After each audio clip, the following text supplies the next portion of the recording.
في أجواء ربيعية مميزة عرفت حديقة الحامة بالعاصمة إقبالاً واسعاً من العائلات والأطفال الذين قصدوا المكان للاستمتاع بعطلة الربيع وسط الطبيعة والمساحات الخضراء في مشهد يعكس حيوية الفضاءات العمومية خلال هذه الفترة. حاجة عبر لك عندها بزاف وأنا شك فاني نوعدهم وما نوفيش بالوعد تاعي. الخطرة هذه هي وفيت بالوعد، خليت لهم سوربريز.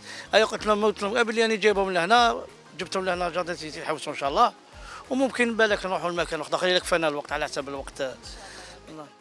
شهدت الحديقة تنظيم معرض للخيام ضم عارضين قدموا منتجات متنوعة من صناعات تقليدية إلى مستلزمات وأغراض مختلفة، ما خلق أجواء تجارية مميزة تجذب الزوار. ودو كيفاش دير مع دراري في عطلة الربيع؟ هاني ندور معاهم نهار الحمى، نهار المقام، نهار نهار المانج، كل نهار كيفاه حتى نبداو الخدمة وخلاص. أجواء العيد كانت مليحة، والعيد تحمسنا فيه بزاف باش يوصل، شرينا الحوايج واستنيناه بزاف باش يوصل.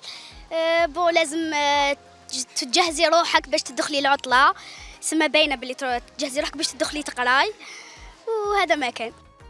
شكل حضور الأطفال عنصراً بارزاً في هذه الأجواء، حيث استمتعوا باكتشاف الحيوانات والمناظر الطبيعية الخلابة التي تحولت إلى فضاء مثالي لالتقاط الصور التذكارية وصناعة لحظات مملوءة بالفرح برفقة عائلاتهم.